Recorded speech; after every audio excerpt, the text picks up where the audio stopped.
The Vancouver Canucks clearly looked like a team that did not want to go back and play a Game 7 at home. They saved their best hockey when it mattered most, and that was in the third period of what has been a series that has been decided by the finest of margins. Things actually began to turn a bit midway through the second after the Canucks killed off a 4-minute double minor to Brock Besser for high sticking. After that, they began to stack some shifts and carried that over into the third period, where their forechecking also became more noticeable. Now, as for the game-deciding and series-deciding goal, it came off of Suter, but it was really set up by some aggressive forechecking or some strong play in terms of winning a puck battle behind the net by Elias Pettersson.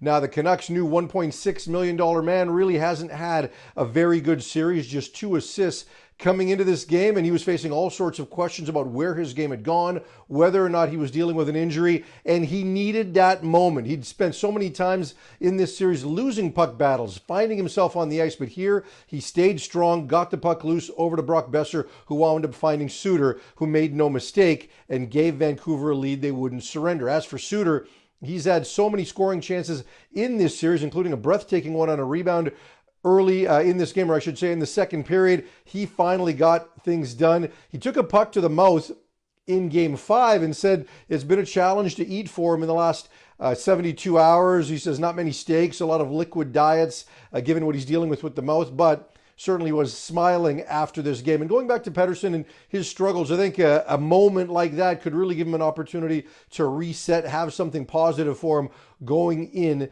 to the second round. And for the Canucks, they needed to get this done here. You got the sense that a longer series was going to take its toll on some key Canucks, including a player like Quinn Hughes. But interestingly enough, as this game went in the third period, it actually looked like the Canucks were the stronger team and that the Predators were wearing down. As for the goaltending battle, you've got Artur Shilovs on one side, UC Soros on the other. And while both goaltenders have been fine, Soros really stood on his head for some key moments in this game, some saves off Brock Besser, Suter, as mentioned, and others. And as far as Shilovs is concerned, I'm not sure he was necessarily a surprise starter because it was believed that even in Game 5, Casey DeSmith was healthy enough to play. The coaching staff decided to make the move and stick with Shilovs, who had also played in Game 4. It might have been easy after a loss to go the other way, but Shilovs played and certainly showed he was up for the moment. This is a goaltender that had the weight of a nation on his shoulders when he led Latvia to a bronze at the World Championships, and again showed the moment wasn't too big for him. This is a player that goaltending coach Ian Clark really believes in. He stood on the desk to make sure that the club drafted him.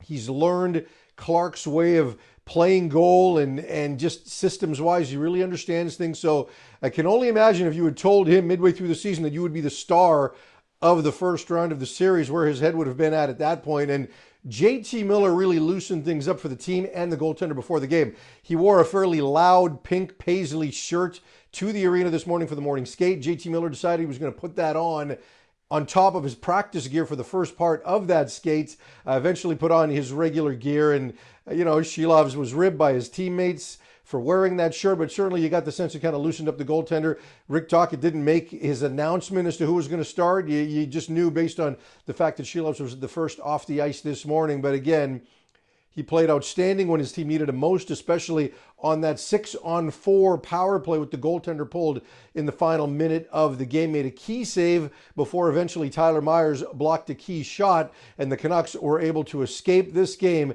and advance to a series against the Edmonton Oilers, who were able to wrap their series up in 5. You certainly believe that Shilovs will get the start. Thatcher Demko was on the ice both this morning and again yesterday, wasn't doing any dynamic movement, goaltending type drills.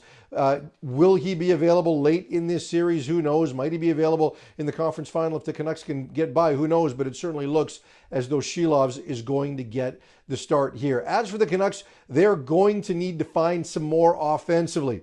This was a very low-scoring, low-event series. Both games 5 and 6 were scoreless after 2 periods before things opened up a little bit in the third.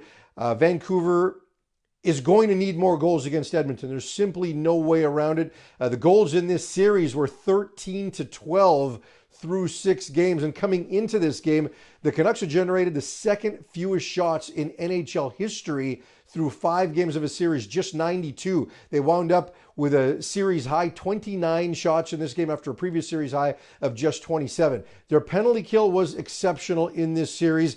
And Nashville was no joke on the power play. They were the second best power play in the league after the All-Star break. Vancouver did very well. They wound up preventing 19 of 21 power play attempts by Nashville. That included Brock Besser's double minor in this game. But Edmonton's a completely different animal with the power play. Even if the Canucks were outstanding, that probably still means, a 75 or an 80% kill rate.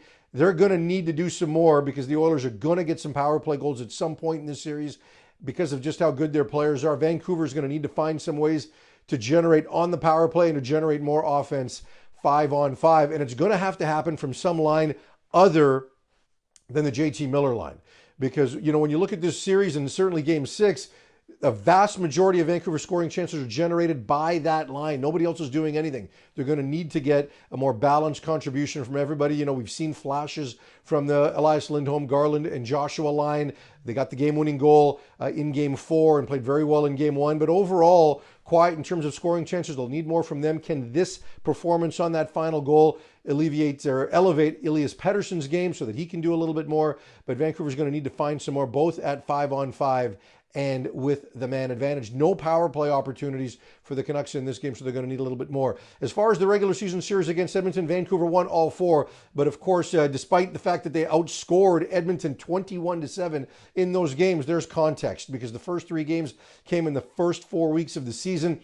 Edmonton was a completely different team later on in the season once you got into December and after Christmas. And then the final Canuck game, the final Canuck win late in the season, Connor McDavid didn't play for Edmonton. So context around the fact Vancouver was 4-0 against Edmonton this season. I'm sure when the betting lines come out, Edmonton's going to be favored just because of how good they've been late in the season. So once again, Vancouver finds a way in Game 6. It took them an extra game longer than they wanted to, but they put away Nashville. They'll face Edmonton in a series that's expected to begin on Tuesday in Vancouver.